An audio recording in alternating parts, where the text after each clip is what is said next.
이제 여호수아 24장 말씀입니다. 여호수아 24장은 이제 여호수아가 가나안 땅을 정복하고 그 땅을 분배하고 그리고 난 다음에 이제 그 도피성 제도와 그 레위인들을 48개 성읍에 또 다 거주하게 하고 죽기 직전에 했던 마지막 고별 설교입니다.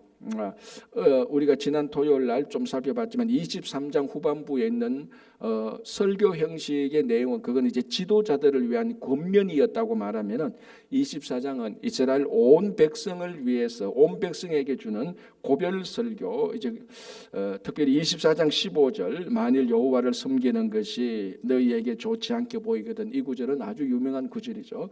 자, 우리 같이 한번 보겠습니다. 24장 1절입니다. 여호수아가 이스라엘 모든 지파를 세겜에 모으고 이스라엘 장로들과 그들의 수령들과 재판장들과 관리들을 부르매 그들이 하나님 앞에 나와 선지라. 자, 고별 설교 이제 그 모습이 이제 어디서 모였습니까? 그 고별 설교한 장소가 세겜이었죠. 그리고 거기는 이스라엘 백성들이 지도자들을 비롯해서 온 백성이 함께 모였습니다. 자, 이 세겜이라는 장소는 앞에서도 많이 나왔고 굉장히 중요한 장소였습니다. 제일 첫 번째로 누구에게 이게 중요하고 유명했는가 하면 아브라함입니다. 아브라함, 여러분 창세기 12장을 보면은 아브라함이 가나안 땅에 들어와서 제일 먼저 정착한 곳이 세겜이고 그곳에서 하나님께 제단을 쌓았습니다.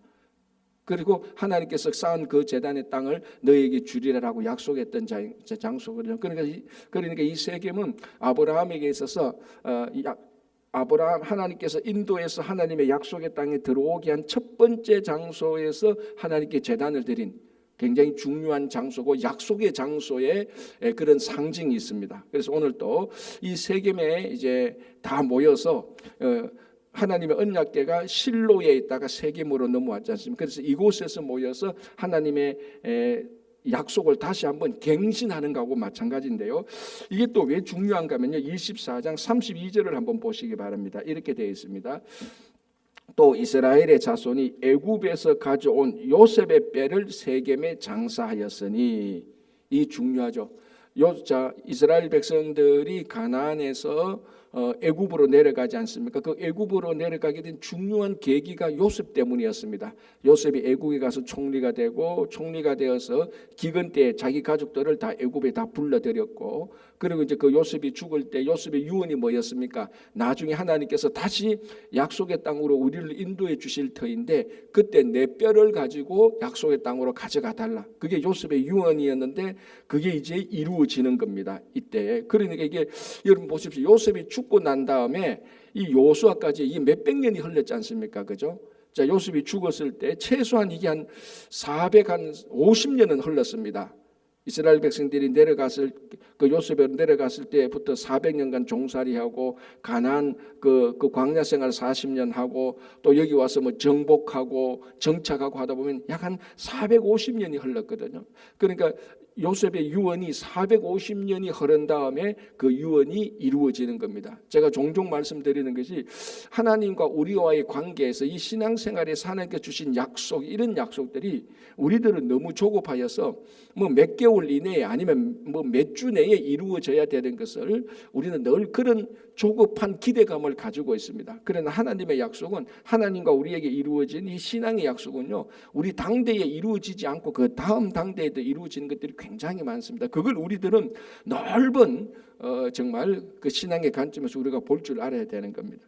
그래서 이 세겜은 요셉의 그 뼈가 묻은 곳이다. 굉장히 요셉이 죽을 때, 이방 땅에서 죽을 때 하나님께서 약속하신 그 약속의 땅에 대한 그리움, 그것이 굉장히 많이 있었고, 또 자기는 약속의 땅에서 영원히 살고 싶은 그 인간의 본능 아니겠습니까? 그래서 자기 뼈를 약속의 땅으로 가져가 달라고 유언했는데, 그게 이제 450년이 흐른 다음에 세겜 땅에 이 이스라엘 백성들이 저 앞에서 보면은 출애굽할 때 요셉의 뼈를 가지고 와서 이제 그 세겜 땅에 묻는 겁니다. 여러분, 이게 참 한번 생각해 보십시오. 또 하나 우리 생각해 볼 수, 이게 중요한 것은 과연 만약에 내가 죽을 때 우리 자식한테 내 뼈를 한국에 묻어달라 했는데 이게 한 450년 땅에 내 자녀의 자녀들이 그걸 기억하고 계속해서 가지고 있다가 한국에 가서 다시 한국 가서 정착할 때 내 뼈를 묻어줄까?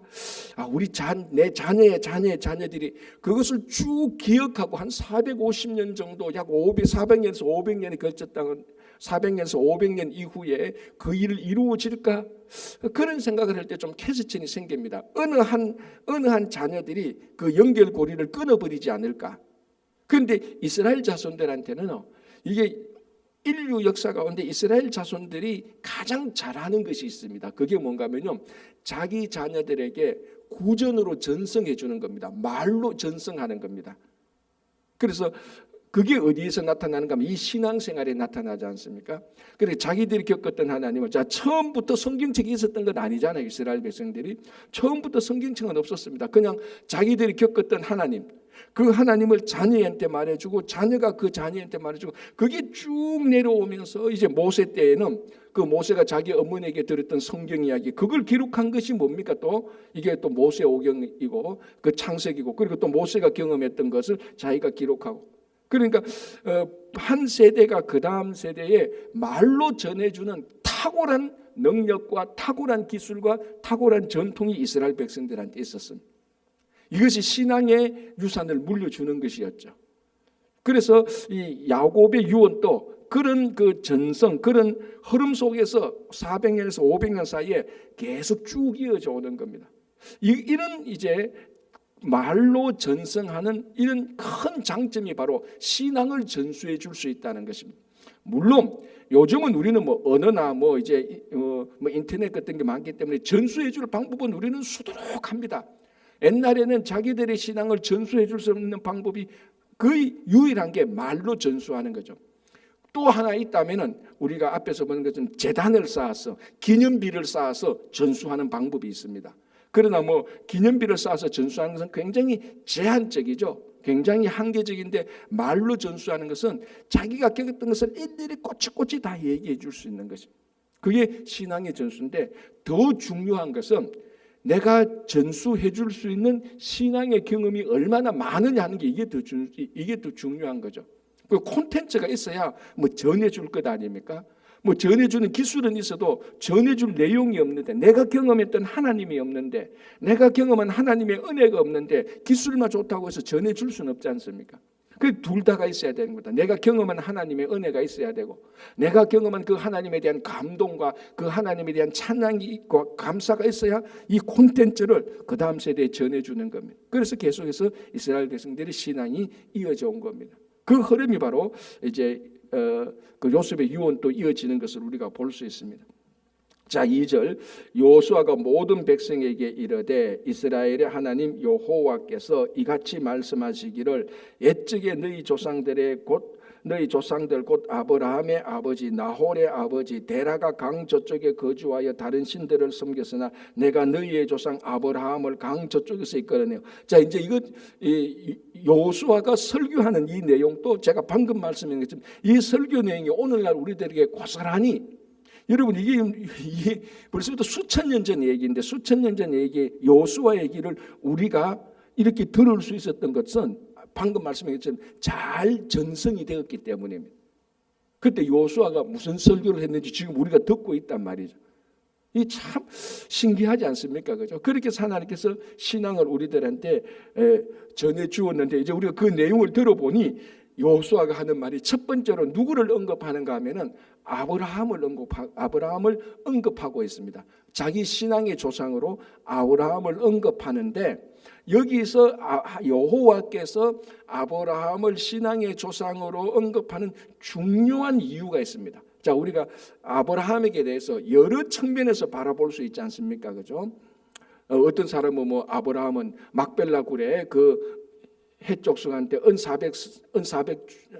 400세겔을 주고 땅을 샀는 사람이다, 그렇게 기억할 수도 있고, 아브라함은 믿음의 조상이다, 그렇게 기억할 수도 있고, 뭐 우리가 여러 가지로 기억할 수 있는데, 여호수아가 아브라함을 기억하는 것은 뭐냐면요, 3절입니다. 이렇게 되어 있죠. 내가 너희의 조상 아브라함을 강 저쪽에서 이끌어내었다는 겁니다. 이건 요수아가 아브라함에게 대해서 기억하고 있는 특별한 강조점이다. 강저 쪽에서 하나님께서 강저 쪽에 있는 아브라함을 끌어냈다는 겁니다. 이게 왜 중요하죠? 지금 요수아에게 있어서 왜 아브라함을 기억하는데 수도 없이 많은 것 가운데 강저 쪽에서 강저 쪽에서 온 아브라함을 말합니다. 자, 여기서 강저 쪽에서 여기서 강은 무슨 강일까요?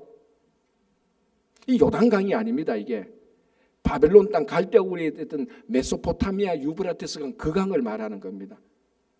그건 지금의 이란 지역에 있는 그 강이죠. 거기에 있는 아브라함을 이끌어냈다는 거예요. 그러면은 중요한 것은 그 지역이 무슨 지역이었죠? 우상 섬기던 지역이 있지 않습니까?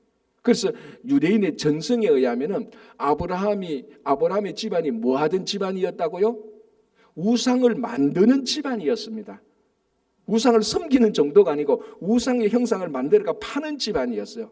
물론 이게 어느 정도 근거가 있는지는 정확히 모르지만 유대인의 전성에 의하면은 아브라함이 원래 거기서 나올 때에 그 집은 우상을 만들어 살던 집안. 그 우상이 철저히 우상 속에 있는 그 집안 속에 있는 아브라함을 하나님께서 이끌어내어서 너희의 믿음 여호와를 섬기는 믿음의 조상으로 삼았다는 겁니다. 자, 왜 여호수아가 이 일을 언급하는가 하면 지금 이스라엘 백성들 너희들은 지금 우상이 있는 땅 속에 들어간다는 겁니다. 자, 아브라함은 우상의 땅 속에 있는 사람들을 끄집어내어서 하나님을 섬기게 했습니다. 이게 너희들의 믿음의 조상이라는 겁니다. 자, 이제 너희들은 그 방향은 반대지만은 너희들은 우상 속에 있는 그 땅, 이 우상이 가득한 이 땅에서 살아간다. 자, 아브라함을 생각해 볼래? 하나님께서 우상 속에 있는 아브라함을 끄집어내서 여호와를 섬기게 했다. 이것이 너희의 믿음의 조상일지인데 이 믿음을 본받는다면 너희들이 우상 속에 들어간다 하더라도 이 약속의 땅에서 우상들이 있다고 할지라도 이 아브라함이 하나님께서 아브라함을 이끌어내서 여호와를 섬기게 했던 것처럼 너희들이 우상이 있는 땅에 들어가더라도 너희들은 하나님께서 여호와를 섬길 수 있도록 인도하실 것이라는 겁니다. 그래서 아브라함을 언급합니다. 너희의 조상 아브라함을 강저 쪽에서 이끌어내어서.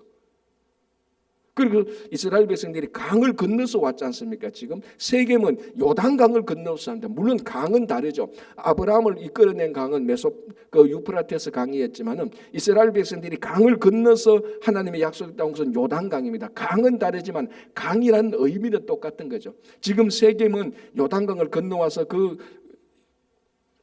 요단강을 건너와서 들어온 땅 아닙니까? 거기에 왔을 때 전부 다 우상 섬기는 사람들 아닙니까? 그래서 다 정복하고 완벽하게 정복하지 좀 남았지만 정복하고 분배한 땅, 원래 우상의 땅, 이곳에서 이제 너희들이 아브라함의 신앙을 본받아서 살아라라는 그런 의미로서 고별 설교를 할 때 아브라함을 그렇게 언급하고 있는 겁니다.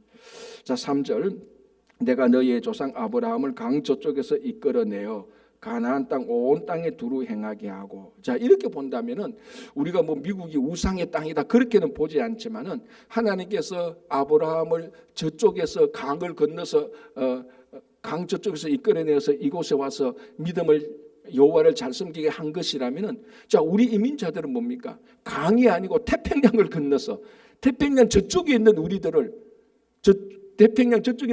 하나님께서 이끌어내서 미국 이곳에 왔는데 이곳에서 하나님을 잘 섬기는. 그래서 아브라함의 그 행로를 보면은 넓게 보면은 아브라함 역시 이스라엘 백성들의 믿음의 조상이 될 수 있음과 동시에 우리 이민자들의 믿음의 조상이 될 수 있는 것하고 너무나 많이 닮은 것입니다. 그렇죠? 자, 이제 그러고 3절 끝부분에 그의 씨를 번성하게 하려고 그에게 이삭을 주었다. 자, 우리 이 스토리는 너무 잘 알고 있습니다. 창세기에서 하나님께서 그래서 강 저편에 있는 아브라함을 이끌어내서 약속을 주셨습니다. 하늘의 별처럼 바다의 모래처럼 많은 자손이 있고 그 땅을 또 이 자손이 살 땅을 너희들에게 주겠다 했던 그 약속. 그 약속이 아브라함 당대에 이루어집니까? 안 이루어집니까? 자, 여기는 정확한 표현이 중요합니다.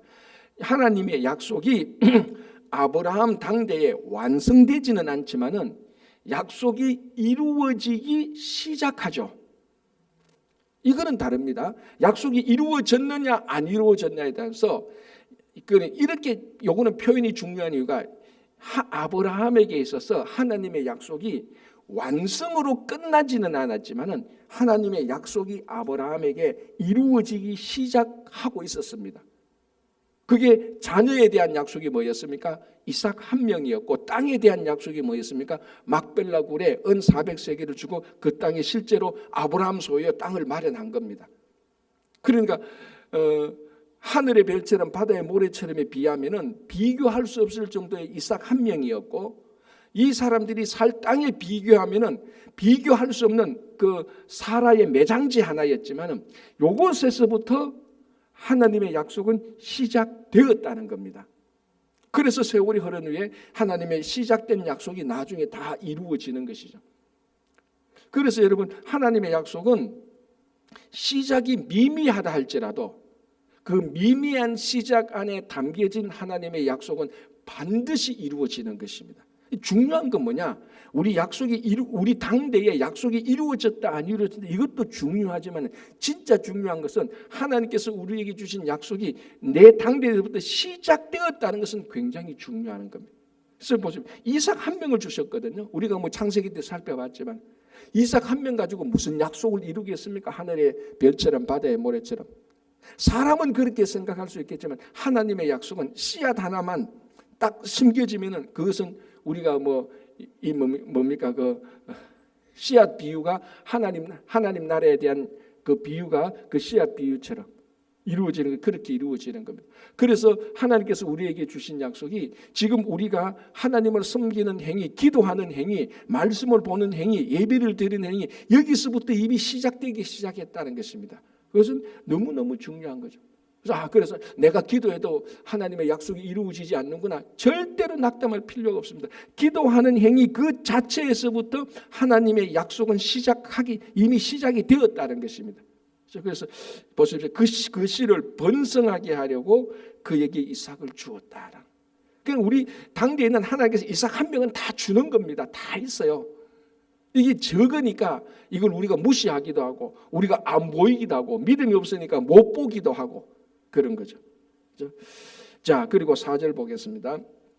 이삭에게는 야곱과 에서를 주었고 에서에게는 세일산을 소유로 주었으나 야곱과 그의 자손은 애굽으로 내려갔으며.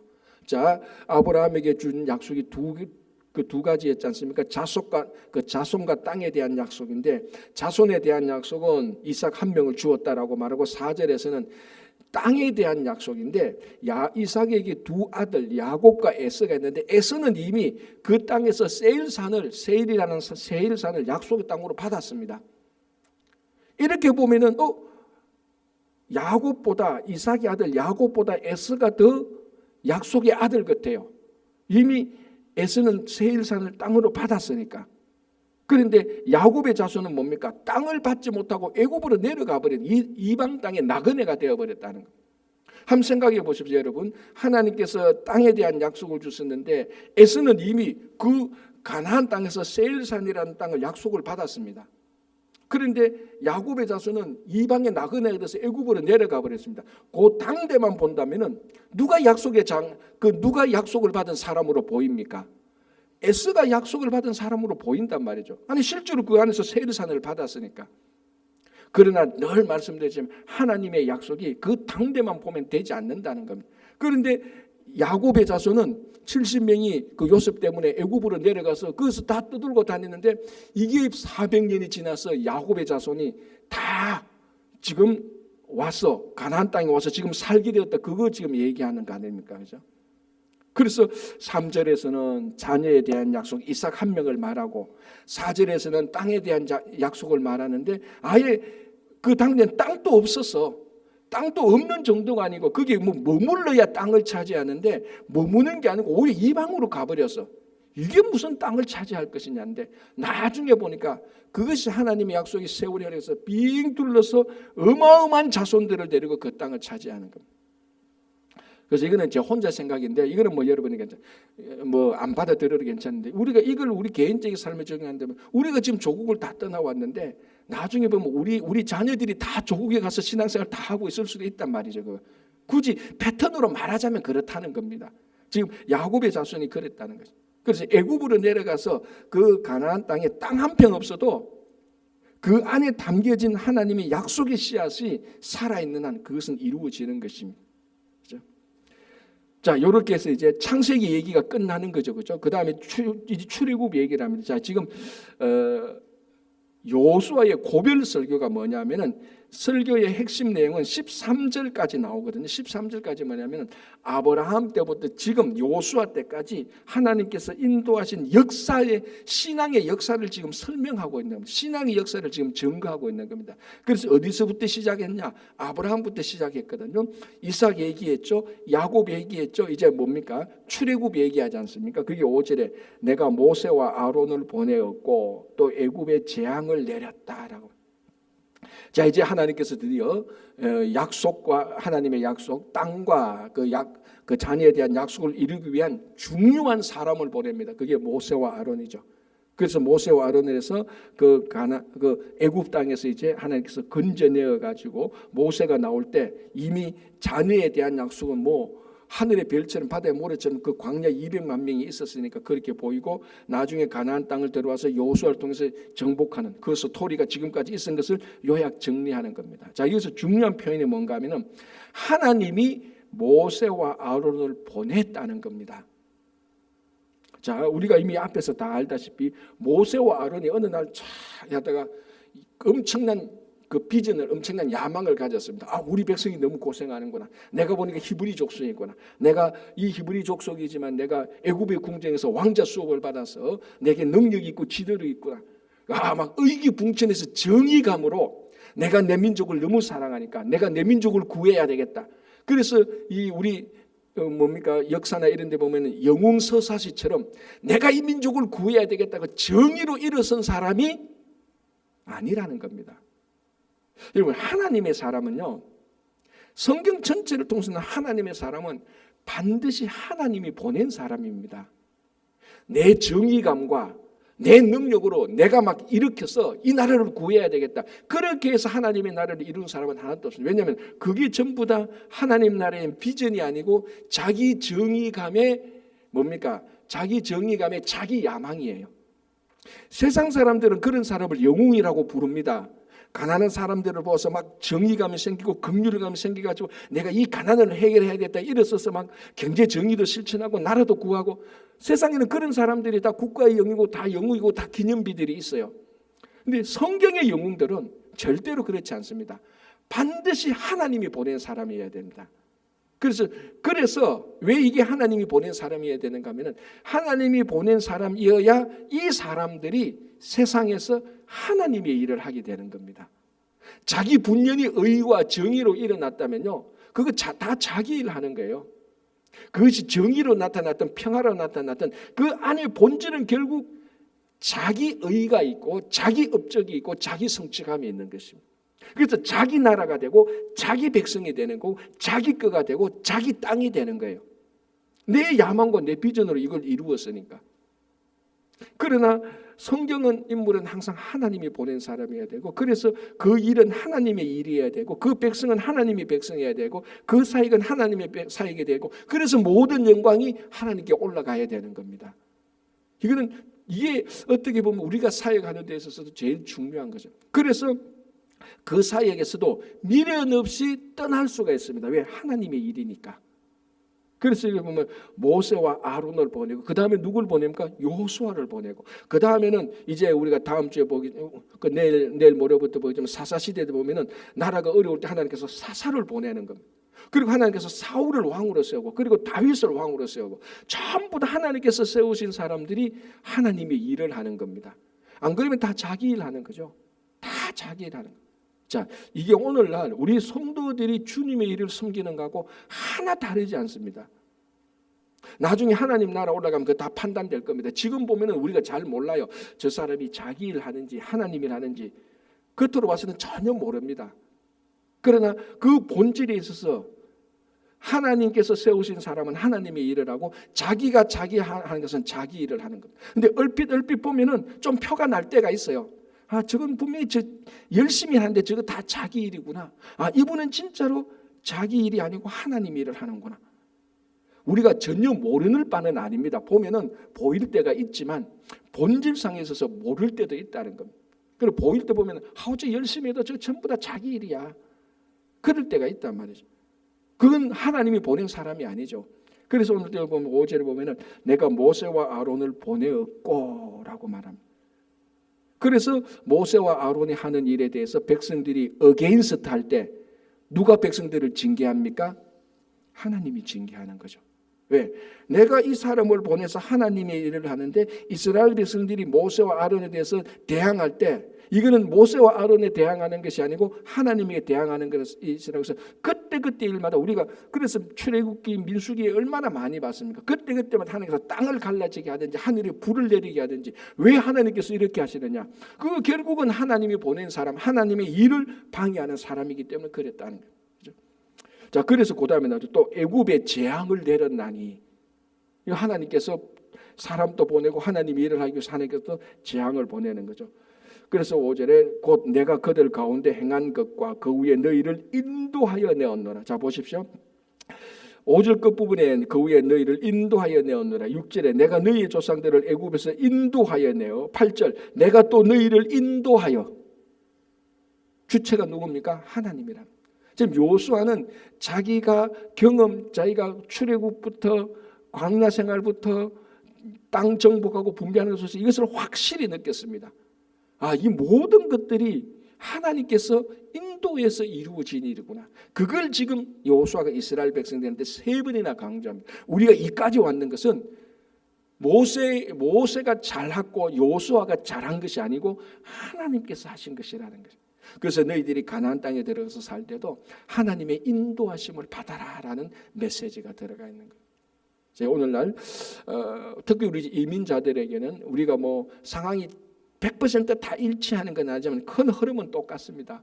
우리도 태평양을 건너왔고 우리도 있는 땅에서 건너왔고 다 그런 사람. 그럼 우리가 이 땅에서 하나님을 섬기고 하나님께서 우리를 인도하신 삶에 따라갈 때 하나님께서 우리에게 약속하신 것은 계속해서 이루어지고 그 약속의 삶 속에서 우리가 풍성한 삶을 누리고 하나님께 영광을 돌리고 하나님의 일을 하는 여러분들 우리 모두가 되기를 바랍니다. 기도하겠습니다. 하나님 아버지 감사합니다. 이제 하나님께서 모세와 아론을 보내었고 또 그 후임자로 여호수아를 보내어서 이스라엘 백성들이 가나안 땅을 차지하고 그곳에서 땅을 분배받고 이제 거기서 하나님 섬기기로 살아가게 하게는 여호수아의 고별 설교를 들으면서 주님 우리의 삶을 각자의 삶을 되돌아볼 때 우리 역시 큰 바다보다 더 큰 태평양을 건너와서 이곳에서 이민 생활을 하고 있습니다. 이곳에서 우리 모두가 다 자손 대대로 하나님을 잘 섬길 수 있도록 도와주시고 이 신앙의 유산이 잘 아버지 하나님 전수될 수 있도록 인도하여 주시옵소서. 주님 이제 12월 달로 들어왔습니다. 올 한 해의 마지막 남은 한 달 동안 하나님의 은혜 가운데서 감사로 풍성한 삶으로 잘 마무리할 수 있도록 주님 도와주시옵소서.